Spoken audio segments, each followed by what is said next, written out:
ದೇಶಕ್ಕೆ ದೇಶ ಮಾತ್ರ ಕಾಯ್ತಾ ಇರುವಂತಹ ದಿನ ಇವತ್ತಲ್ಲ, ಇಡೀ ವಿಶ್ವವೇ ಕಾಯ್ತಾ ಇದೆ. ಭಾರತದ ಪ್ರಧಾನಿ ಯಾರಾಗ್ತಾರೆ, ಭಾರತದಲ್ಲಿ ನಡೆದಿರುವಂತಹ ಚುನಾವಣೆಯ ರಿಸಲ್ಟ್ ಏನಾಗುತ್ತೆ ಅನ್ನುವಂಥದ್ದಕ್ಕೆ ಇಡೀ ವಿಶ್ವವೇ ಕುತೂಹಲದಿಂದ ಬಿಟ್ಟ ಕಣ್ಣನ್ನ ಬಿಟ್ಟಂತೆ ಕಾಯ್ತಾ ಇದೆ. ಆ ದಿನ ಇವತ್ತು ಬಂದೇ ಬಿಟ್ಟಿದೆ.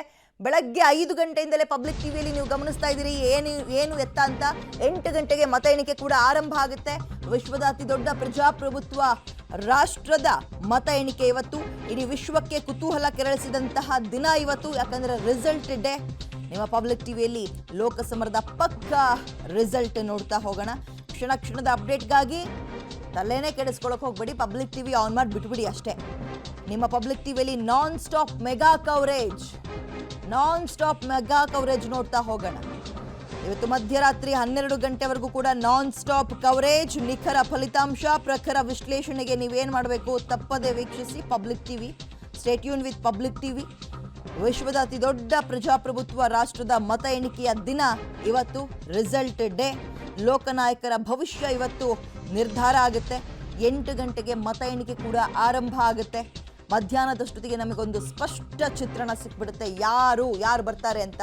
ಕಳೆದ ಬಾರಿ ಇನ್ನೂ ಕೂಡ ಬಹಳ ಚೆನ್ನಾಗಿ ನೆನಪಿದೆ. ಇದೇ 5 ವರ್ಷಗಳ ಹಿಂದೆ ನಮ್ಮ ರಾಜ್ಯ ಅಂತ ತಗೊಂಡಾಗ ಮಂಡ್ಯ ಲೋಕಸಭಾ ಚುನಾವಣೆ ಆರಂಭದಲ್ಲಿ ಅಷ್ಟೊಂದು ಕುತೂಹಲ ಮೂಡಿಸ್ಲಿಲ್ಲ. ನಿಖಿಲ್ ಅವರೇ ಬರ್ಬೋದೇನೋ ಅಂತ ಅಂದ್ರೆ JDS ಅಭ್ಯರ್ಥಿ ಬರ್ತಾರೇನೋ ಅಂತ ಅಂದ್ಕೊಳ್ಳಲಾಗಿತ್ತು. ಕೊನೆ ಕ್ಷಣದಲ್ಲಿ ಅದು ಕೊಡ್ತಲ್ಲ ಟ್ವಿಸ್ಟು, ಇನ್ನೂ ಕೂಡ ಮರೆಯೋಕೆ ಸಾಧ್ಯ ಇಲ್ಲ. 5 ವರ್ಷದ ಹಿಂದೆ, ಕರೆಕ್ಟಾಗಿ 5 ವರ್ಷದ ಹಿಂದೆ ಮಂಡ್ಯದ ಜನ ಕೊಟ್ಟಂತಹ ತೀರ್ಪಿತ್ತಲ್ಲ, ಇಡೀ 28 ಕ್ಷೇತ್ರದ ಮೇಲೂ ಕೂಡ ಇಂಪ್ಯಾಕ್ಟ್ ಆಗುವಂಗೆ ಮಾಡಿಬಿಡ್ತು. ಅಂತಹ ಏನಾದರೂ ಮ್ಯಾಜಿಕ್ ನಡಿಬೋದಾ? ಚುನಾವಣೋತ್ತರ ಸಮೀಕ್ಷೆಗಳು ಕೊಟ್ಟಂಥದ್ದು ಕೂಡ ಅವತ್ತು ಮಂಡ್ಯ ವಿಚಾರದಲ್ಲಿ ಸುಳ್ಳಾಗಿತ್ತು. ಸೊ ಇವತ್ತು ಏನಾಗ್ಬೋದು, ಒಂದೊಂದೇ ಕ್ಷೇತ್ರದ ಬಗ್ಗೆ ಮತ್ತು ಇಡೀ ದೇಶಕ್ಕೆ ಸಂಬಂಧಪಟ್ಟಂತೆ ಆಪ್ಕಿ ಬಾರ್ 400 ಪಾರ್ ಅಂದಿದ್ರಲ್ಲ, ಆ 400 ಗಡಿಯನ್ನ ಮುಟ್ತಾರ ಬಿಜೆಪಿ ಅವರು. ನೋಡ್ತಾರೆ ಎಲ್ಲ ಉಲ್ಟಾ ಆಗುತ್ತೆ ಅಂತ ಕಾಂಗ್ರೆಸ್ನವರು ಆತ್ಮವಿಶ್ವಾಸವನ್ನ ಇಟ್ಕೊಂಡಿದಾರಲ್ಲ. ಕಾಂಗ್ರೆಸ್ನ ಆತ್ಮವಿಶ್ವಾಸವೇ ಗೆದ್ದು ಬಿಡುತ್ತಾ ಗೊತ್ತಿಲ್ಲ. ಜನರ ನಿರ್ಧಾರ, ಜನರ ಒಲವು ಅವತ್ತಿನ ದಿನ ಏನಾಗಿತ್ತು, ಇವತ್ತೇನು ಮಾಡೋಕ್ಕಾಗಲ್ಲ. ಇವತ್ತು ಆಲ್ರೆಡಿ ಅವರು ಮತವನ್ನ ಒತ್ತಾಗಿದೆ.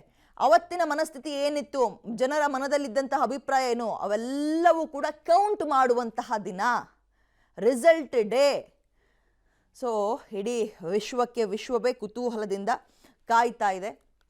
ಅದರಲ್ಲೂ ನಮ್ಮ ರಾಜ್ಯದ 28 ಕ್ಷೇತ್ರದಲ್ಲಿ ಈ ಸಲ ಹಲವು ಕ್ಷೇತ್ರಗಳು ಹೈ ವೋಲ್ಟೇಜ್ ಕಣಗಳು ಅಂತ ಕರೆಸ್ಕೊಂಡಿವೆ. ಇನ್ನೂ ಕೆಲ ಕ್ಷೇತ್ರಗಳಲ್ಲಿ ಏನಪ್ಪ ಆಗುತ್ತೆ, ಇದು ಬಿಜೆಪಿದೇ ಬೆಲ್ಟು, ಕಾಂಗ್ರೆಸ್ದೇ ಬೆಲ್ಟು ಅಂತ ಅಂದ್ಕೊಳ್ತಾ ಇದ್ದ ಕ್ಷೇತ್ರಗಳಲ್ಲೂ ಕೂಡ ಬಂಡಾಯ ಇದ್ದಿದ್ರು ಕೊನೆ ಹಂತದಲ್ಲಿ. ಅದೆಲ್ಲ ಯಾವ ರೀತಿಯಾಗಿ ಪರಿಣಾಮವನ್ನು ಬೀರುತ್ತೆ, ಇವೆಲ್ಲವೂ ಕೂಡ ಕುತೂಹಲ ಮೂಡಿಸ್ತಾ ಇದೆ.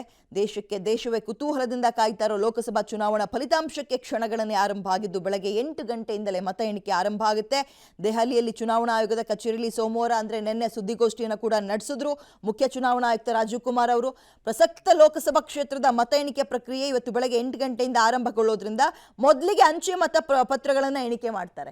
ಅಂದರೆ ಈಗ ಗೌರ್ಮೆಂಟ್ ಆಫೀಸರ್ಸ್ಗಳು, ಪೊಲೀಸರು ಇವರೆಲ್ಲ ಇರ್ತಾರಲ್ಲ, ಇವ್ರುಗಳಿಗೆ ಅಲ್ಲಿಗೆ ಹೋಗಿ, ಯಾಕಂದರೆ ಎಲೆಕ್ಷನ್ ಡ್ಯೂಟಿಯಲ್ಲಿ ಇರ್ತಾರೆ, ಇವರೆಲ್ಲರೂ ಕೂಡ ಅಂಚೆ ಮತದಾನವನ್ನು ಮಾಡಿರ್ತಾರೆ. ಮೊದಲಿಗೆ ಅದನ್ನು ಮುಗಿಸ್ಬಿಡ್ತಾರೆ. ಅದೇನು ಹಬ್ಬ ಅಂದರೆ 1.2% ಇರುತ್ತೆ, ಅದನ್ನು ಮುಗಿಸ್ಬಿಡ್ತಾರೆ ಮೊದಲಿಗೆ.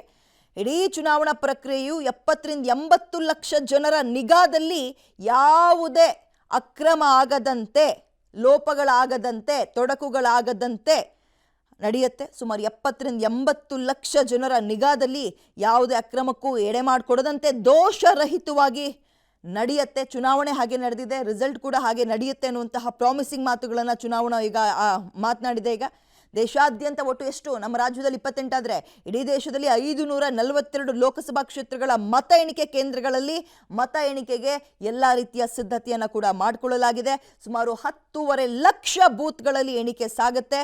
ಪ್ರತಿ ಹಾಲ್ನಲ್ಲೂ ಕೂಡ ಸಿದ್ಧತೆಗಳು ಹೆಂಗಿದೆ ಅಂದರೆ 14 ಟೇಬಲ್ಗಳನ್ನು ಹಾಕೊಂಡಿದ್ದಾರೆ.